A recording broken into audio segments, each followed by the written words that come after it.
com fé. Bom, as discussões de sustentabilidade começaram a ganhar forma no ano de 1987, quando um comitê da ONU elaborou um documento chamado Relatório Brundtland, 1987, onde eles colocaram algumas coisas mais ou menos no mesmo lugar. O mundo está caminhando para uma direção onde nós não teremos recursos, e recursos, entendemos recursos de todas as formas, para entregar aquilo que as pessoas precisam para sobreviver. Esse grande painel.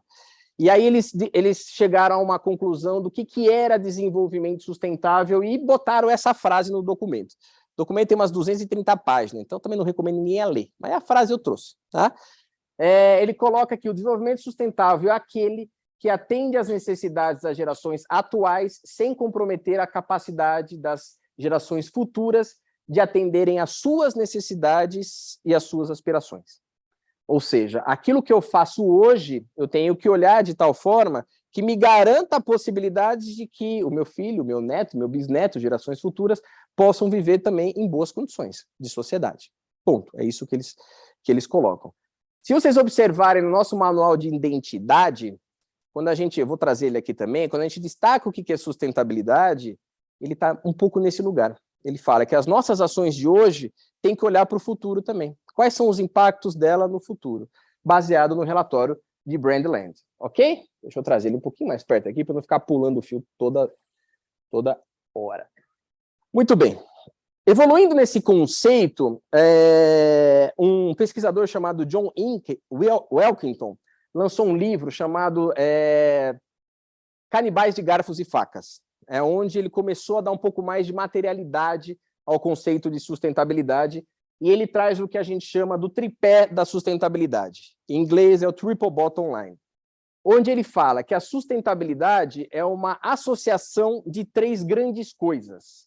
Que são essas coisas? Meio ambiente, eu tenho um pilar ambiental, então eu preciso olhar para os recursos naturais que eu uso, água, terra, ar, zeolita, enfim, para os meus recursos naturais. Eu olho para uma gestão ambiental orientada ao meio ambiente e trabalho numa prevenção de poluição. Vocês colocaram aqui geração de resíduo, lixo, reciclação está nesse lugar. Então, esse pedaço é o ambiente. Mas não só, eu olho para a sociedade, eu olho para as pessoas, eu olho para os indivíduos, e nasce aqui o pilar social. Como eu apoio a educação das pessoas, como eu apoio o desenvolvimento dessas pessoas, como eu apoio as condições de trabalho dessas pessoas. Eu olho para os seres humanos, para os indivíduos. E trabalho no que vocês também colocaram ali, olha aqui nossa equipe de staff, isso, e vocês colocaram no documento aqui que a gente fez também das palavras, a palavra diversidade. Né? Como eu respeito a diversidade inerente dos seres humanos, em todos os seus níveis, seja raça, seja etnia, seja opção sexual, seja time que torce. Como você respeita tudo isso e coloca tudo isso a favor das empresas e da sociedade. Esse é o pilar social.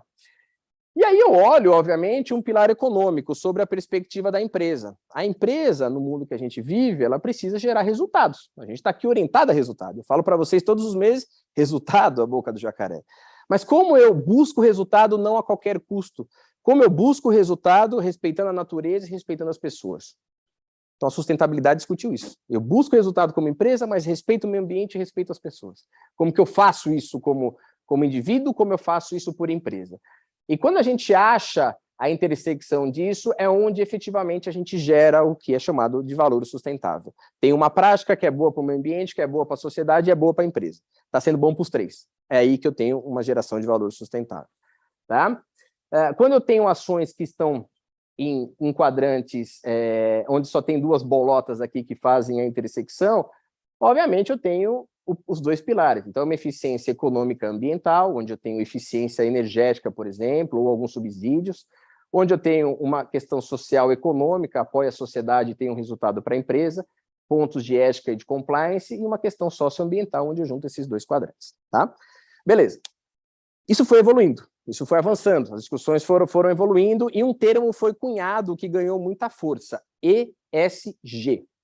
Quem nunca ouviu falar nesse termo, ESG? Pode levantar a mão. Sem nenhum problema. Isso aí, legal. Vou explicar para vocês. Quem já viu, vai ver de novo, né? Ou seja, veio uma evolução. Saí do Triple Bottom Line, eu venho para um conceito de ESG, tá? O que é o ESG? São 3 siglas de 3 palavrinhas em inglês. Environmental, meio ambiente. Meio ambiente. Social, social. As pessoas, comunidade, né? Os ambientes que eu vivo. E governance, que é governança corporativa. Quer dizer que são os padrões de gestão de uma empresa. Tá? Então, eu olho para um pilar ambiental, eu olho para a sociedade e eu olho para padrões de gestão de uma empresa que é chamado de governança corporativa.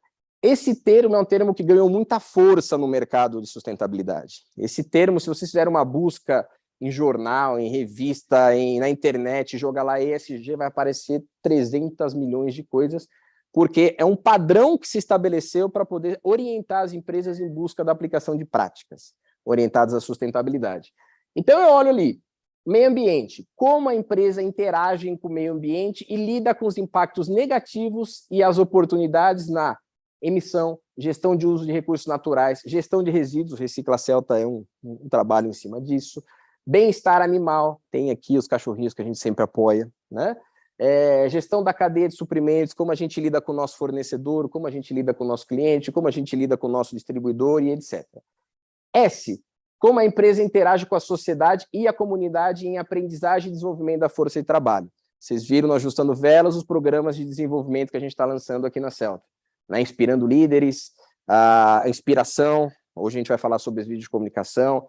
É uma prática de sustentabilidade, pessoal. O desenvolvimento é uma prática de sustentabilidade nesse lugar. Respeito da diversidade e equidade, os direitos humanos, saúde e bem-estar, qual que é o nosso compromisso com a comunidade e com os clientes? Qual que é o compromisso de uma empresa frente às pessoas, em todo e qualquer nível, tá? Isso está no social. Quando eu vou para a governança corporativa, eu estou falando de gestão. Então, como as atividades são organizadas e as funções, quais são os direitos de acionistas, como a empresa lida com suborno e corrupção, quais são as práticas de compliance, as práticas de ética da empresa, como ela vê essas questões e como ela lida com essas questões. Uma empresa orientada à sustentabilidade não pode aceitar cenários de suborno e corrupção. Ponto. Né? Uma empresa que efetivamente se diz sustentável, em nenhuma esfera, em nenhum lugar, pode atender a uma prática de suborno e corrupção. Então, são formas, pessoal, que pouco a pouco a gente começa a ver a amplitude disso, né? A gente não está falando só do meio ambiente, da natureza. É um ponto importante. Mas se é uma empresa que ama a natureza e tal, mas tem práticas de suborno e corrupção, já perdeu todo o discurso de sustentabilidade. Absolutamente todo. Se é uma empresa que fala de meio ambiente e tem práticas aqui de compliance, éticas, mas não respeita o desenvolvimento da equipe de trabalho, já perdeu a bandeira de sustentabilidade. Porque não está olhando para o colaborador como uma pessoa que pode se desenvolver. E essa é uma contribuição da empresa para a sociedade. Independente se o colaborador vai estar conosco 2 anos mais, não importa. Essa é uma contribuição para o mundo. É assim que a gente faz um mundo melhor. Tá? Enfim, quem não conhecia, deu para dar uma clareada? Quando vocês lerem ESG, são esses 3 pilares aqui fundamentais. Isso foi evoluindo. Em 2015, a ONU, que escreveu aquele primeiro documento de Brundtland, ele lançou o que a gente chama dos 17 Objetivos Sustentáveis da ONU. Basicamente, é um documento, também é uma chapada de documento, tem 300 e poucas páginas, onde ele coloca empresas, governos, sociedade, mundo, nós temos 17 objetivos até o ano de 2030. Quais são esses objetivos? Aqui estão. A gente tem que diminuir a fome, a gente tem que erradicar a pobreza, a gente tem que buscar a educação de qualidade, a gente tem que ter igualdade de gênero e assim sucessivamente nos 17 objetivos. Então, eles estamparam um documento que está lá os seus 17 objetivos e tem listados práticas. O que a empresa pode fazer? O que o governo pode fazer? Então, é uma fonte, obviamente, para nós, que decidimos a estratégia da organização, e dar lá uma chupinhada naquele documento e poder selecionar as boas práticas que a gente pode introduzir dentro de uma empresa, dentro de um negócio. Então, isso daqui existe, isso aqui é um excelente guia para governos e para empresas de como aplicar as práticas sustentáveis dentro de uma organização. E por que a sustentabilidade é importante? Por que, Carlão? Para acordar para a vez aí.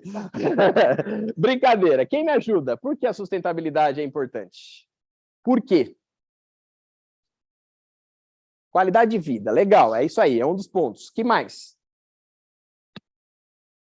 Por quê? E por que no sentido... O que tem no nosso mundo que nos faz olhar para a sustentabilidade? Recursos escassos. É isso aí. É um. Que mais?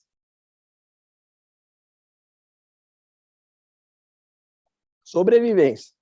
Vamos sobreviver, é isso. Ameaças. É isso. Eu não trouxe aqui para vocês, mas nesse lugar de ameaça, o Fórum Econômico Mundial emite todos os anos um relatório de quais são os principais riscos mundiais de dar ruim no mundo. Né? E ele coloca lá os riscos que podem afetar fortemente a economia e a vida das pessoas. O ano de 2022 é o terceiro ano consecutivo que os 5 primeiros riscos são ligados a questões de sustentabilidade. Você pega lá pontos, por exemplo, ataque cibernético, pandemia que a gente acabou de viver, está depois da quinta. As 5 primeiras são sustentabilidade. Problema de clima, falta de recurso, algum problema causado na natureza de perda de biodiversidade por efeito humano, desmatamento da Amazônia, do que seja. As 5 primeiras são de sustentabilidade. Depois vem pandemia. Olha o perereco que foi pandemia. Imagina se uma das 5 vem antes, né, daquilo que a gente viveu. Mas, enfim, esse contexto é importante por alguns fatores. Essa frase de um artigo científico de 2013, ela aponta que é importante a gente olhar para a sustentabilidade porque o mundo está numa constante transformação, fundamentalmente climática, a escassez dos recursos, né, dos recursos naturais e questões ambientais, e nós temos que olhar para a sustentabilidade porque senão gerações futuras não vão ter como sobreviver dentro de um contexto que a gente vive, né? Então ela aponta isso. Nós estamos no mundo que precisamos olhar, senão gerações futuras, nossos filhos, nossos netos, nossos bisnetos, não importam, não terão condições de vida nesse nosso amado planeta, né? Parte desse princípio. Pois não. A Thaís falou, tem um filme na Netflix chamado Onde Está a Segunda, que fala sobre superpopulação e escassez de recursos. Onde Está a Segunda? Eu vou assistir. Legal. Eu assisti um no Netflix, que é o Seaspiracy, e ele fala das condições dos nossos mares. Chora litros, né, Ju, quando você vê esse filme. Você olha, você vê as pessoas caçando golfinho para valer, porque é um ritual de uma determinada sociedade. Né? É macabro o negócio, mas é a realidade. Mas vamos nesse lugar que é o que a Thaís comentou. Vejam, as populações mundiais. População em 1990 do mundo eram 5,3 bilhões de pessoas. Né? Aqui, 2017, 7,6 bilhões de pessoas. Nós estamos em 22, eu não tenho esse número certinho, mas a gente está lá próximo aos 8 bilhões de pessoas. Vejam a projeção para chegar em 2006, 11,2 bilhões de pessoas. O crescimento populacional está indo, está nascendo gente, está crescendo o mundo, está crescendo o mundo. Quanto mais gente, eu preciso de mais comida, mais água, mais moradia, mais recurso, mais educação, mais empresa para as pessoas trabalharem e segue o barco, né? Outro número para a gente ver. Aqui também fala sobre o crescimento populacional, mas o que eu trago esse gráfico é para mostrar para vocês a intensidade da curva a partir de 1930. A população até 1930, ela apresenta uma certa linearidade aqui. Ela vem vindo. Mas a partir de 30 e mais ainda a partir de 1960, ela começa a crescer de uma forma exponencial. O que isso representa? Que cada vez mais a velocidade de pessoas no mundo nascendo, ela é maior. Ela é maior. Então, eu tenho mais pessoas pela velocidade também de nascimentos. Óbvio, mais pessoas, maior a probabilidade de nascer mais pessoas. Né? Ou seja, esses crescimentos eles tendem a ser exponenciais. Outra coisa bacana, entre aspas, bacana, outra coisa preocupante dentro desse cenário. Pegamos essa galera toda, pegamos o mundo e vamos estratificar em camadas. Vamos estratificar em camadas de mais desenvolvidos, menos desenvolvidos e muito menos desenvolvidos.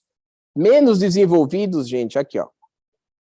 Muito menos desenvolvidos aqui. Olha o tamanho da barriga disso aqui a partir de 2015.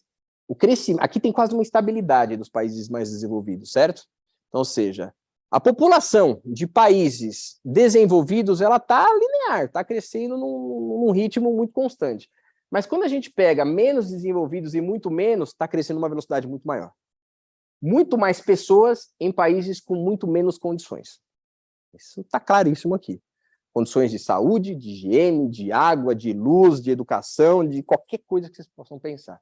Então, olha o cenário. Gente crescendo, fundamentalmente em países menos desenvolvidos, fundamentalmente em países com menos recursos. Como que a gente vai dar condições para essa galera? Para esse povo todo, né? Outro ponto, a expectativa de vida cresce. Né? Nós vivíamos aqui de 1990 até 1965, a expectativa global de vida era de 65 anos. Projetos aí chegar a 83 anos. Mais pessoas vivendo por mais tempo. Eu preciso manter essas pessoas em condições de vida por mais tempo. Mais pessoas, dando mais recursos por mais tempo. Né? Mais coisa. Aqui está em inglês, mas eu ajudo vocês. Aqui fala sobre as questões das emissões de gases de efeito estufa, que é tanto falado no mundo, né? O efeito estufa, que dá problema de ação climática e tal. 73% dos gases de efeito estufa são gerados pelo setor de energia. Energia. 73% dos gases de efeito estufa são dados pelo setor de energia. Não é à toa que as pessoas discutem energia renovável. Não é à toa que as pessoas discutem, vou sair do petróleo, vou sair de fontes não renováveis e vou para energia solar, para energia eólica, enfim, para outros esquemas de energia. Porque a demanda ela é muito grande. Fundamentalmente empurrado aí por transportes e uso da indústria. São os dois principais aqui nesse padrão. Tá em inglês também, mas eu ajudo vocês. Aqui fala um termo que a gente chama de pegada hidráulica. O que é a pegada hidráulica? É quanto eu preciso de água para produzir uma determinada coisa que eu consumo, né? Vamos pegar aqui. Vinho. Quem gosta de vinho aqui? Uma tacinha de vinho que eu tomo de 125 ml precisa de 109 litros para ser produzido de água. Se eu estou tomando uma tacinha de 125 ml, saiba que usou 109 litros de água para fazer aquela tacinha, dentro daquele processo. Quem gosta de queijo? Queijo. 1 quilo de queijo precisou de 3.178 litros de água. 1 quilo de queijo precisou de 3.178 litros de água. Que mais? Quem gosta de café? Cafezinho nosso. 125 ml de café precisou de 132 litros de água para produzir os 125 ml de café. Entendo isso como toda a cadeia, né? O café, você tem a plantação do café, tem a colheita do café, tem que lavar o café, tem que processar o café, tem tudo, não é só... Eu não uso, obviamente, 132 litros lá para fazer o negócio, né? Não é isso, né? Puta, pizza! Quem adora aquela pizza de sexta-feira à noite e tal? Olha que beleza. Uma bela pizza. Para uma bela pizza, eu preciso de 1.259 litros de água para comer aquela bela, redonda mussarela e calabresa na sexta-feira à noite. Né? Não estou passando isso para vocês falarem, não vou comer mais pizza, não vou tomar mais café. Não, não é isso. É só para a gente entender a magnitude da necessidade de recurso para manter a nossa vida. A nossa vida. Para isso, tudo precisa de água. O que a gente precisa fazer? Preservar a água. Né? O que a gente precisa fazer? Ter uma estação de recirculação de água. Né? O que a gente precisa fazer? Uma coleta de água de chuva em determinados locais para poder aproveitar isso dentro do sistema. Olha o volume de água que precisa. E outro ponto bacana também, importante, bacana entre aspas, mas fundamental. A nossa população toda aqui era estimada em 7 bilhões, a gente está já com um número maior, mas com o universo de 7 bilhões, 2,4 bilhões de pessoas não têm acesso à água potável. 2,4 bilhões de pessoas na face da Terra não têm acesso à água potável. É muita gente já vivendo em condições extremamente difíceis, né?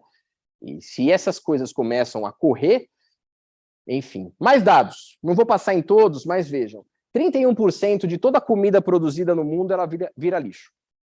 31% de toda a comida produzida no mundo vira lixo. Como você pode olhar para isso, para esse lixo, para os restos de resíduo, eventualmente, que a gente tem na nossa cozinha, e recircular isso numa compostagem, por exemplo, para voltar a produzir alimento, para voltar a ser um recurso natural. É uma forma da gente ser sustentável no nosso ambiente de trabalho, pela coleta seletiva, o trabalho que as meninas estão fazendo. Né? E um outro ponto aqui, ó, 80% dos itens que a gente tem em casa são usados apenas uma vez ao mês. E aí, aquelas coisas que você tem em casa, a roupa, eu falei da roupa para vocês na sala de embarque, né? Eu uso super pouco aquilo. Ou seja, quanto mais eu consumo sem necessidade, eu estou girando um ciclo insustentável da economia. O consumo precisa ser racional, de tudo. O consumo precisa ser racional de água, de luz, de comida, mas de roupa, de sapato, de veículo. Né? O consumo racional é importante para o nosso trabalho dentro da sustentabilidade. Outra coisa importante é que uma empresa vive num ambiente, num cenário, onde você tem outros atores que fazem pressão na empresa. Né? Então, a gente viu um cenário mais ligado aqui a um futuro, mas a gente tem um cenário muito real. A empresa, no centro, ela tem um governo, fornecedores, a comunidade, colaboradores, clientes, grupo político, enfim, que estão em volta, a gente se relaciona com isso dentro da Celta. Né? E essas pessoas, esses agentes, de alguma forma, eles podem influenciar as empresas a adotarem práticas sustentáveis. E cada vez mais isso está acontecendo. Nós já tivemos casos de clientes nossos que solicitaram preenchimento de fichas de compromisso de sustentabilidade. E falar, não compro de vocês se vocês não assumirem esse valor, essa responsabilidade. Né? Ou seja, há pressões no sistema de diversos agentes para que as empresas também adotem práticas orientadas à sustentabilidade, e os principais deles são os consumidores. Essa é uma pesquisa feita de quais são os agentes que influenciam isso. Consumidores e colaboradores estão aqui no topo da nossa pirâmide. Ou seja, o que eu quero colocar para vocês? Nós, como consumidores daquilo que a gente quiser da vida, podemos ser importantes agentes para mudar um pouquinho a rota do mundo. Buscando produtos sustentáveis, buscando adequar os nossos hábitos, buscando adequar a nossa forma de ser, na nossa vida, no nosso dia a dia, na nossa forma de ser. Tá? Os consumidores têm um grande impacto nesse cenário. Tudo bem? Até então? Tudo certinho? Algum comentário, alguma pergunta, algo que eu possa ajudar por enquanto? Não fiquem assustados, tá? Puta que pariu, tá. Tem uma frase do Mahatma Gandhi que é bem bacana, eu até trago ela aqui, está no início da minha dissertação, que ela fala, de uma forma suave você pode sacudir o mundo. Então, pequenas ações, pequenos gestos, pequenas coisas que você pode fazer. Bom? Chegou mais uma indicação de filme, que é o Boa. Professor Paul. Ah, esse é lindo. Esse é bem bonito. Professor Polvo é uma história de um mergulhador que começa a mergulhar dentro de um território e ele faz uma amizade muito linda com o povo e ele começa a mergulhar frequentemente nesse mesmo local e o filme mostra a vida do povo pela perspectiva do mergulhador. É lindíssimo. Filme lindíssimo, lindíssimo. Enfim, como colocamos a sustentabilidade no nosso dia a dia, como mudamos o nosso modo de pensar e agir e como colocamos tudo isso em prática, como efetivamente a gente pode ser mais sustentável nos nossos dia a dia e como a gente responde a nossa pergunta no início aqui do nosso papo, né? Que é como eu posso ser mais sustentável no meu ambiente de trabalho. Vamos lá. Eu trago algumas coisas. Primeiro, vocês conhecem, né? Quem conhece, levanta a mão. Conhece, né? Que bom, viu? Isso aí, tá. Primeiro, vocês terem uma atenção na nossa identidade, né? Olharem com carinho o que está escrito lá, porque isso aqui tem um fundamento de posicionamento de empresa e é um compromisso nosso. Se está lá na nossa identidade, não é para estar lá bonito, é porque a gente precisa agir desse jeito, precisa se comportar desse jeito. Vamos refrescar. Sustentabilidade. Agimos no agora, pensando no futuro, adotando práticas que contribuam para um mundo mais sustentável e gerem valor compartilhado. Valor compartilhado é quando eu gero algo bom para a natureza, quando eu gero algo bom para a sociedade, quando eu gero algo bom para a empresa. Isso é valor compartilhado. Lembrem-se daquele desenho do tripé da sustentabilidade que eu mostrei para vocês. O valor compartilhado é quando eu estou fazendo bem para as pessoas, fazendo bem para a natureza e fazendo bem para a empresa também. Isso é valor compartilhado. O desenho do valor está aqui. Ah, o ESG aqui, ó. ESG. Né? Comportamentos. Pratica ações e toma decisões levando em conta os impactos sociais, ambientais e econômicos. Que é o tripézinho que vocês viram. Desenvolve e pesquisa novas tecnologias que podem solucionar problemáticas de sustentabilidade. Como a zeólita, a nossa pedrinha, pode ser boa para o tratamento de água, para a nutrição, para produzir alimento, para energia, enfim, para atender os problemas da sociedade. A gente vai ter um mundo que vai precisar comer, vai precisar de energia, vai precisar viver. Como a zeólita pode ajudar nesse cenário todo? E a gente sabe que ela tem muito potencial em segmentos importantíssimos. Na agricultura, em tratamento de água, enfim, é uma puta contribuição nossa. Respeitar a diversidade e a visão dos mundos dos demais, agindo de maneira colaborativa e inclusiva, né? Respeitar as pessoas, respeito, empatia, escuta, independente da opinião das pessoas, é receber essa opinião e respeitá-la. Respeito às pessoas está aqui dentro. E agir de forma ética e transparente, entra um pouquinho lá no G da governança que eu comentei, né? Questões relacionadas a suborno, questões relacionadas a más práticas de mercado, a gente não pode aceitar de forma nenhuma dentro da empresa, em nenhum nível, ponto final. Tá? Beleza. Dando sequência. Tem um desenho que a gente chama na sustentabilidade, isso foi evoluindo. Teve lá um cara que falou 3R, aí o outro lá 5R, aí o outro lá 7R, aí 8R, os caras vão aumentando de R. Não importa, eu acho que o melhor é o 5. Né? Essa é uma forma da gente pensar os 5 R's. Os 5 R's eu posso olhar para algo e reutilizar algo. O que vocês já fizeram aqui na Celta que vocês pegaram algo e reutilizaram? Me dê um exemplo. Uma barrica. Vocês pegaram a barrica, que podia gerar um resíduo, reutilizaram isso numa outra aplicação. Hã? Reciclar. Dá um exemplo de reciclagem aqui dentro da Celta.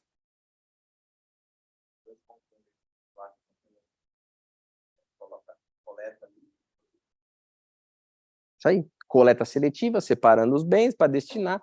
Isso para quem, de fato, vai dar um outro destino àquele item. Repensar. Você olha para alguma coisa e fala, pô, será que tem que ser fazer desse jeito ou eu posso fazer de um outro?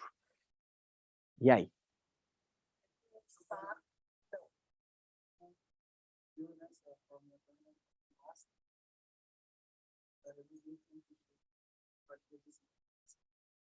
Repensou a forma de se fazer aquilo. Eu ia falar duas meninas que trocaram um saco também, que usavam um saco plástico para o produto, e aí eles falaram, não precisa desse saco. É um outro exemplo. Esse é um outro exemplo. Muito bom. Recusar. Um exemplo de alguma coisa que a gente recusa. O uso do copo plástico aqui dentro. A gente recusou o uso do copo plástico aqui dentro da Celta. Que outras coisas a gente pode recusar? E reduzir. Exemplos.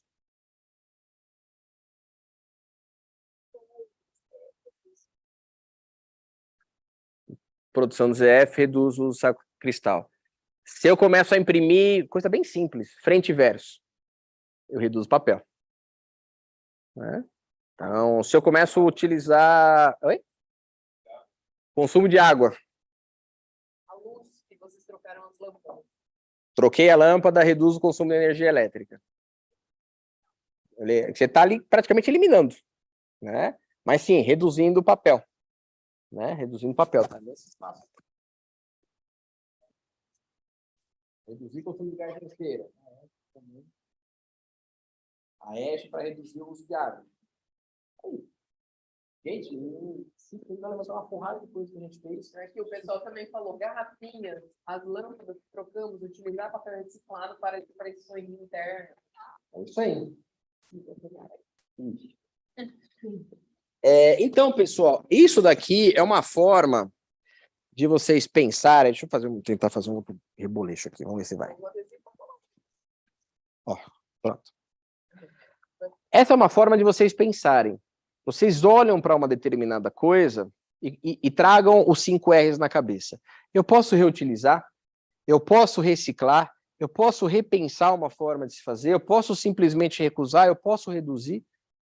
Ou seja, pela ferramenta dos 5 R's, a gente consegue implantar diversas práticas sustentáveis aqui na Celta. Vocês já fizeram tantas que talvez vocês nem pensavam que estava aqui dentro desse conceito aqui de 5 R's. Certo? Beleza? Pergunta. 5 R's estão apenas relacionados com produtos físicos ou podemos pensar em comportamento? Também comportamentos. Então, se você traz lá os 5, por exemplo...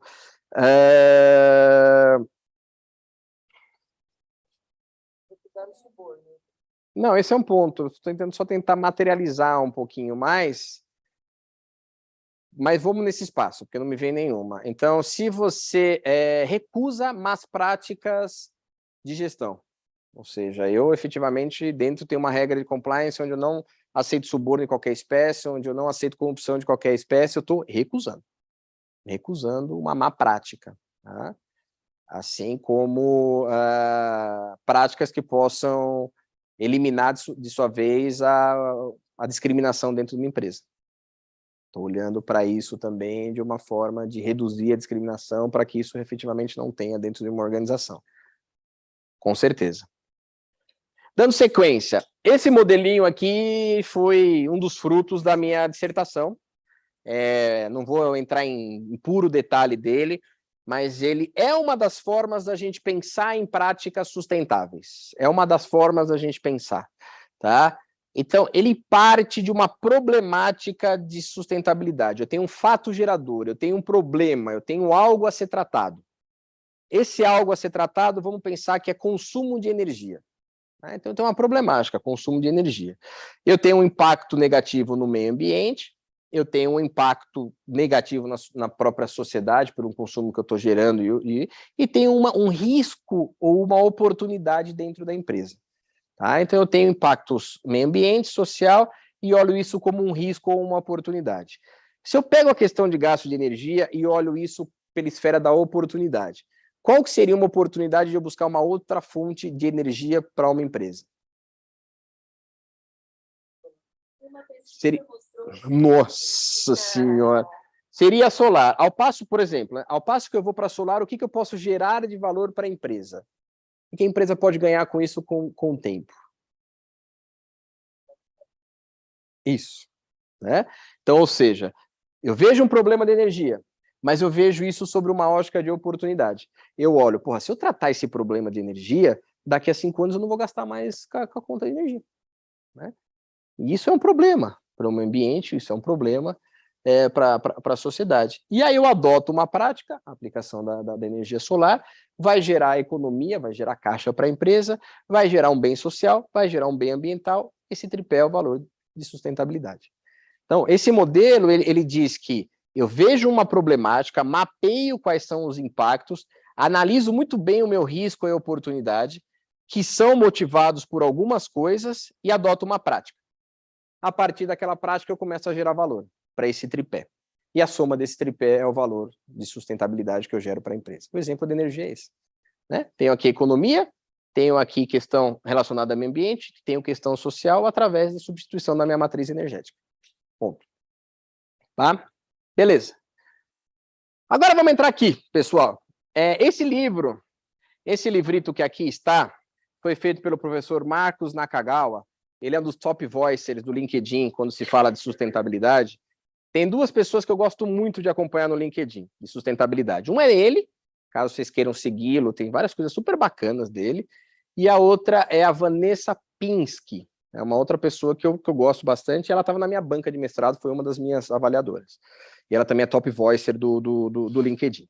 Enfim, o nosso amigo Marcos Nakagawa aqui, ele lançou esse livro, 101 dias com ações mais sustentáveis para um mundo melhor. E se vocês não viram, eu me comuniquei com ele lá a respeito do trabalho que a gente ia fazer no LinkedIn, e ele disponibilizou livros para a gente sortear aqui no nosso evento. Né? Então, nós vamos sortear 5 livros do Marcos no final da nossa palestra aqui, para que vocês possam levar esse livro para casa. Né? É isso aí. Ele que vai mandar para vocês. Depois a gente pega o endereço, ele manda direto para vocês lá. Tá? Mas, enfim, esse livro, assim, ele partiu, né? Quem ganhar vai ler, e quem não ganhar pega do colega. Sustentabilidade, é isso, né? Ele partiu das inquietações que eu trouxe aqui, ó. Ele partiu disso. Como colocamos a sustentabilidade no nosso dia a dia? Como mudamos o nosso modo de pensar e agir? Como colocamos tudo isso em prática? Ele escreve, eu estava inquieto com isso, e aí eu decidi lançar esse livro. Né? Ele fala exatamente isso. E o que esse livro é? São absolutamente 101 práticas de sustentabilidade, no qual ele fala, bicho, se você adotar uma prática por dia, em 101 dias você vai ser muito mais sustentável do que você é hoje. E aí ele até fala, não precisa adotar a 1 no primeiro dia, a 2, se você quiser adotar 1 no primeiro dia, a 3 lá na frente, a 54 depois, ou se não der para adotar no segundo dia, mas se você adotar essas 101 práticas, você vai ser absolutamente, como indivíduo, como ser humano, muito mais sustentável do que você é hoje. E você vai estar contribuindo para um mundo, para um cenário bem diferente do que vocês viram aqui no painel. Vamos brincar um pouquinho. Deem um número de prática. Eu vou ler algumas para vocês aí. Dê um número de 1 a 101. 10. Vamos pegar 10 aqui. Vamos lá. 10. Ligue-se a seus valores. Você é fiel aos seus valores, aos seus princípios de vida, que está aqui? Se aquilo que você faz, se é fiel àquilo que efetivamente você acredita. E aí ele vem explicando aqui tudo, né? O que é o valor, como que você entende seus valores e se você, na sua vida, não está deixando escapar o seu valor para aquelas coisas que você faz. Próximo. 1. Ele abre com... É bem bonitinho. Deixa eu pegar aqui para ler, eu sei, mas deixa eu abrir aqui para ler.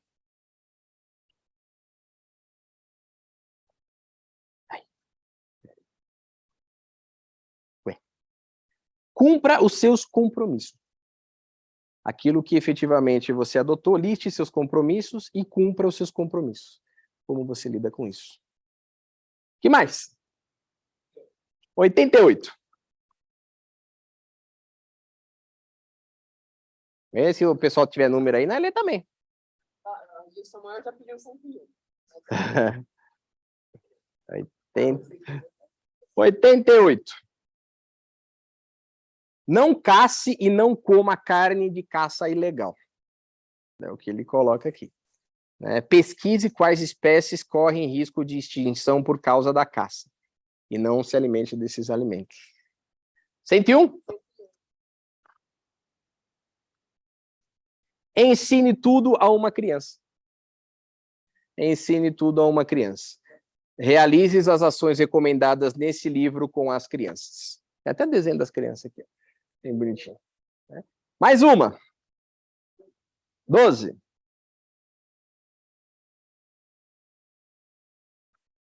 Faça xixi no banho. Faça xixi no banho. E aí ele fala que você já está ali com o consumo d'água, não precisa, né, a descarga, tal, tudo. Gastamos em média 6 litros de água a cada descarga. E um adulto vai, em média, 7 vezes ao banheiro em um dia. No mínimo, gastamos 42 litros de água por dia para descartar o seu xixi. E na maioria das vezes essa água é tratada e limpa. Imagina ainda quanto não se gasta no verão no Brasil, que tem dias quentes e abafados que nos obrigam a beber muito mais líquido. Aí coloca aqui os cálculos, tá? Um cálculo simples mostra que um cálculo simples mostra que fazendo xixi no banho, uma pessoa que tome um banho por dia poupará no ano 2.190 litros de água. Né? Que mais? Que mais? Vamos mais uma aqui para a gente ir fechando. 13. Já tá aí falando, os rins veio essa dica. 13. Coma um orgânico, ou quem sabe, mais. Comeram os prazeres da vida, tomate. Um produto orgânico nada mais é do que um alimento cultivado sem a utilização de agrotóxicos, hormônios, drogas veterinárias, adubos químicos, antibióticos, transgêneros em qualquer fase da produção. Ou seja, o alimento deve crescer naturalmente, longe de qualquer produto sintetizado que interfira de alguma forma em seu organismo. Que mais? 25.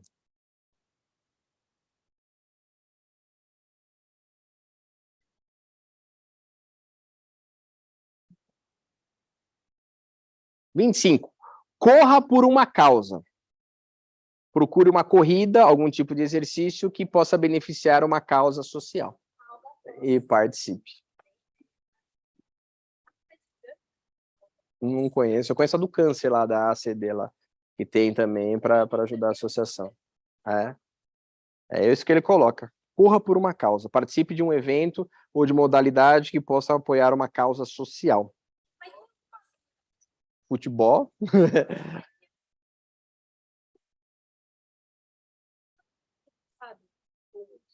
Tá patrocinando que a cada quilômetro que as pessoas correrem, ela vai reverter em fatias de pão para... Que legal. É exatamente isso. Falou exatamente. Tem muitas que você troca um alimento por um ingresso. É isso aí. Participe disso, é uma forma de você apoiar. É uma forma de você apoiar. Mais uma. 30. 30. Vamos lá. A 30 diz: troque a sua descarga por uma de duplo fluxo. Uma descarga que você tem aquela quantidade menor de água para você gastar. Que até coloca aqui, é usado muito em shopping, tal. Enfim, nós sortearemos 5 livros desse agora no final do nosso papo. Esse é o último slide que eu tenho aqui para vocês. Espero ter ajudado um pouquinho, pelo menos a gente manter um padrão de conhecimento de sustentabilidade juntos, saber o porquê que é isso importante. Nós estamos olhando para um mundo que hoje ele é insustentável. A gente precisa criar formas de ter um mundo sustentável, e não é só natureza, é a sociedade, como a gente olha para a sociedade. E vejam que aqui dentro da Celta a gente já tem